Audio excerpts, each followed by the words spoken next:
O mundo pode ser melhor se houver amor, tolerância e humildade. Irena Sendler. Olá, seja bem-vindo ao canal Histórias em Geral. Hoje iremos falar sobre Irena Krzyżanowska Sendler, uma mulher polonesa que nasceu em 15 de fevereiro de 1910, em Otwock, próximo a Varsóvia, Polônia, à época sob domínio russo. Filha única do casal Krzyżanowski, de fé católica. A mãe chamava-se Janina e o pai Stanisław. Seu pai era médico que tinha uma grande clientela e entre seus pacientes havia vários judeus, muitos dos quais sem recursos, que ele atendia gratuitamente. Ele não cansava de ensinar a pequena Irena que o ato de ajudar devia ser para todo ser humano uma necessidade que emanasse do coração, não importando se o indivíduo a ser ajudado era rico ou pobre, nem a que religião ou nacionalidade pertencia. Em 1917, a cidade de Otwock foi tomada por uma epidemia de tifo e Stanisław contaminou-se no seu trabalho, adoecendo gravemente. Antes de morrer, fez uma última recomendação à filha, para que ela sempre ajudasse os mais necessitados. Se vires alguém se afogando, deves pular na água e tentar ajudar, mesmo se não souberes nadar. Na juventude, Irena estudou literatura polonesa e se filiou ao Partido Socialista. Na década de 1930, foi suspensa por 3 anos da Universidade de Varsóvia por contestar um professor que discriminava os alunos judeus, obrigando-os a se sentarem em local separado na classe. A jovem foi para o setor judaico da sala e quando o professor lhe disse para mudar de lugar, respondeu: "Hoje sou judia". Em 1931, casou-se com Mieczysław Sendler, com o qual não teve filhos. Divorciando-se em 1947. Casou-se pela segunda vez em 1947 com Stefan Zgr Zembisky, um colega judeu de faculdade com quem teve 3 filhos: Janina, Andres morto na infância, e Adam morto de insuficiência cardíaca em 1999. Divorciou-se de Zgr Zembisky em 1959 e em 1960 casou-se novamente com seu primeiro marido, Mies Krzysztof.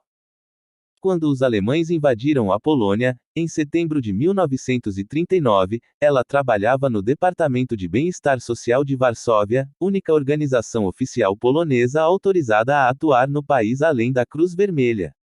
Irena era responsável pela administração dos refeitórios comunitários localizados em cada distrito da cidade, que distribuíam, além de alimentos, roupas, medicamentos e algum dinheiro. Quando se tornou proibido atender aos judeus, ela registrou aqueles que iam pedir ajuda com nomes cristãos, fictícios. Para evitar visitas de inspeção, colocava nas fichas que na família havia doença infecciosa, como tifo ou tuberculose. Trabalhou incansavelmente para aliviar o sofrimento de milhares de pessoas, tanto judias como católicas. Em 1942, os nazistas criaram o gueto em Varsóvia, e Irena, horrorizada pelas condições em que ali se sobrevivia, uniu-se ao Conselho para a Ajuda aos Judeus, ZGOTA. Ela conseguiu documentos junto ao gabinete sanitário para atuar como enfermeira. Essa concessão dos alemães foi motivada pelo medo de disseminação das doenças contagiosas. Quando Irena caminhava pelas ruas do gueto, levava uma braçadeira com a estrela de David, como sinal de solidariedade e para não chamar a atenção sobre si própria. Pôs-se rapidamente em contato com famílias, a quem propôs levar os seus filhos para fora do gueto, mas não lhes podia dar garantias de êxito, pois sua própria vida corria riscos. Eram momentos extremamente difíceis, quando devia convencer aos pais que lhe entregassem os seus filhos, pois a única certeza era de que as crianças morreriam se permanecessem lá. Ao longo de 1 ano e meio, até a evacuação do gueto, no verão de 1942, conseguiu com seus colegas resgatar mais de 2.500 crianças por várias vias. Começou a recolhê-las em ambulâncias como se fossem vítimas de tifo, mas também se valia de todo tipo de subterfúgios que servissem para as esconder: sacos, cestos de lixo, caixas de ferramentas, carregamentos de mercadorias, sacos de batatas, caixões de defunto. Quando resgatava as crianças do gueto, estava acompanhada de seu cachorro, que era treinado para latir na presença dos guardas e abafar algum barulho emitido pelas crianças, que eram acolhidas em orfanatos católicos e por famílias polonesas que lhes ensinavam o idioma polonês, orações e canções católicas, para despistar sua origem judia. Irena queria que depois da guerra pudessem recuperar os seus verdadeiros nomes, as suas identidades, as suas histórias pessoais e as suas famílias. Registrava os nomes e dados das crianças e as suas novas identidades, guardava em jarras de vidro que enterrava no quintal de uma amiga, para se assegurar que chegariam às mãos indicadas caso ela morresse. Ao acabar a guerra, Irena desenterrou-os e entregou as anotações a Adolfo Berman, o primeiro presidente do Comitê de Salvação dos Judeus Sobreviventes. Lamentavelmente, a maior parte das famílias das crianças tinha sido morta nos campos de extermínio nazistas, notadamente em Treblinka. Esses pequenos sobreviventes dos orfanatos foram acolhidos por famílias adotivas e por instituições judias para órfãos em Israel. Os nazistas souberam dessas atividades de Irena e em 20 de outubro de 1943, ela foi presa pela Gestapo e levada para a prisão de Paviak, onde foi brutalmente torturada. Num colchão de palha encontrou uma pequena estampa de Jesus misericordioso com a inscrição, Jesus, em vós confio, e conservou-a consigo até 1979, quando a ofereceu ao Papa João Paulo II, seu conterrâneo polonês.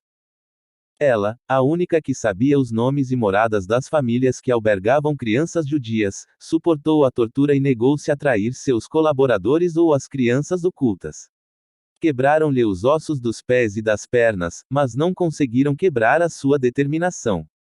Foi condenada à morte por fuzilamento. Enquanto esperava pela execução, um soldado alemão levou-a para um interrogatório adicional. Ao sair, gritou-lhe em polonês: corra! No dia seguinte, Irena encontrou o nome dela na lista de poloneses que tinham sido executados. Os membros da Zegota, organização clandestina da resistência polonesa, criada para ajudar aos judeus e que atuou na Polônia ocupada pelos alemães entre os anos de 1942 a 1945, tinham conseguido deter sua execução subornando os guardas alemães. Usando uma nova identidade, Irena continuou a trabalhar como enfermeira em um hospital público de Varsóvia até a retirada das tropas alemães da Polônia. As crianças só conheciam Irena pelo seu codinome, Iolanta. Mas anos depois, quando a sua fotografia saiu num jornal depois de ser premiada pelas suas ações humanitárias durante a guerra, um homem chamou-a por telefone e disse-lhe: lembro-me de seu rosto. Foi você quem me tirou do gueto. E assim começou a receber muitas chamadas e reconhecimentos públicos. Em 1965, a organização Yad Vashem, de Jerusalém, outorgou-lhe o título de Justa entre as Nações, título reservado aos não-judeus que salvaram judeus, e nomeou a cidadã honorária de Israel. Porém, por proibição das autoridades comunistas, não pode comparecer à solenidade e somente em 1983 pode viajar para ser homenageada. Em 1999, alunos das secundaristas de Uniontown, Kansas, encenaram a peça, A Vida no Jarro, sobre a vida de Irena Sendler. A peça foi um sucesso, com centenas de apresentações, o que tornou a história de sua vida conhecida no mundo. Em novembro de 2003, o presidente da República Aleksander Kwasniewski concedeu-lhe a mais alta distinção civil da Polônia, a Ordem da Águia Branca. Irena foi acompanhada pelos seus familiares e por Elżbieta Fikowska, uma das crianças que salvou. Irena Sendler foi apresentada como candidata para o Prêmio Nobel da Paz em 2007 pelo governo polonês. Esta iniciativa pertenceu ao presidente Lech Kaczyński e contou com o apoio oficial do Estado de Israel através do primeiro-ministro Ehud Olmert e da Organização de Sobreviventes do Holocausto residentes em Israel. O prêmio, no entanto, foi dado ao então vice-presidente norte-americano Al Gore, por sua defesa do meio ambiente. Em 2008, a CBS produziu o filme O Corajoso Coração de Irena Sendler, que mostra os fatos mais importantes da luta de Irena. A intérprete de Sendler, Anna Paquin, foi indicada ao Globo de Ouro de 2010. Após a guerra, Irena Sendler foi professora em escolas de saúde de Varsóvia e trabalhou no Ministério da Educação, coordenando programas sociais que cuidavam de crianças, idosos e prostitutas.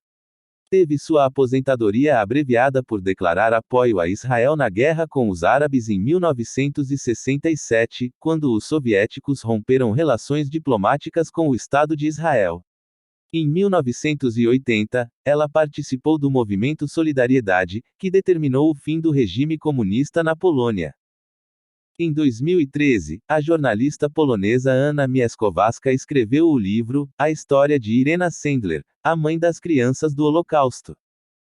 Irena Sendler faleceu de pneumonia em Varsóvia, no dia 12 de maio de 2008, aos 98 anos. E esse foi o vídeo de hoje. Não se esqueça de se inscrever no canal e de deixar o like. Ative também o sino das notificações. Até o próximo vídeo.